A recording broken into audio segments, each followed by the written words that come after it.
একই মানুষ সকালে সবচেয়ে বড় পাপী আর সন্ধ্যায় সবচেয়ে নেককার কিভাবে সম্ভব? হযরত মুসা আলাইহিসসালাম একদিন আল্লাহর কাছে জিজ্ঞাসা করলেন, হে প্রভু, আমার অনুসারীদের মধ্যে কে সবচেয়ে বড় পাপী? আল্লাহর উত্তর, যে ব্যক্তি সর্বপ্রথম এই পথ অতিক্রম করবে সে ব্যক্তি হলো তোমার অনুসারীদের মধ্যে বড় পাপী। আল্লাহর কথানুযায়ী হযরত মুসা আলাইহিসসালাম বসে দেখছেন। কিছুক্ষণ পর দেখলেন এক ব্যক্তি ছোট একটি ছেলেকে কোলে করে পথ অতিক্রম করছে। হযরত মুসা আলাইহিসসালাম বুঝে ফেললেন এই সেই বড় পাপী। হযরত মুসা আলাইহিসসালাম আল্লাহকে বললেন, হে প্রভু, এখন আমাকে সবচেয়ে নেকি মানুষটিকে দেখান। আল্লাহর উত্তর, সূর্য ডুবার সাথে সাথে যে লোকটি তোমার পূর্বস্থান দিয়ে চলে যাবে সেই হলো সবচেয়ে নেকি। হযরত মুসা আলাইহিসসালাম সূর্য ডুবার বেশ আগের থেকে বসে রইলেন। যেই সূর্য ডুবছিল দেখলেন সে সকালের ওই ব্যক্তি ছোট ছেলেকে কোলে করে ফিরে যাচ্ছে। মুসা আলাইহিসসালাম হতভম্ব হয়ে আল্লাহকে জিজ্ঞাসা করলেন, প্রভু, একই ব্যক্তি মহা পাপী আবার মহা নেকি? আল্লাহ বললেন, হে মুসা,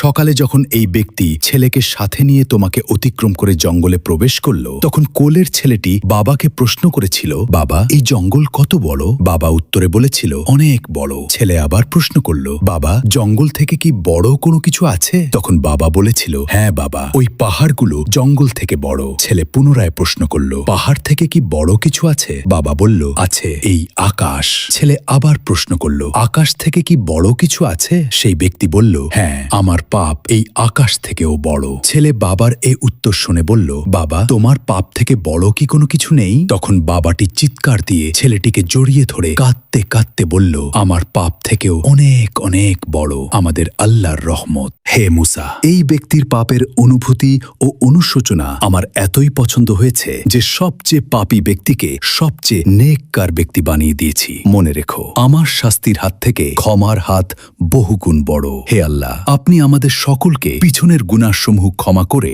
সামনের দিনগুলোকে সত্য পথে চলার তৌফিক দান করুন, আমিন। রাসূল সাল্লাল্লাহু আলাইহি ওয়াসাল্লাম বলেন, আল্লাহ ওই ব্যক্তির চেহারা উজ্জ্বল করে দেন যে আমার কোনো হাদিস শুনেছে অতঃপর অন্যের কাছে পৌঁছে দিয়েছে। আবু দাউদ ৫১৫।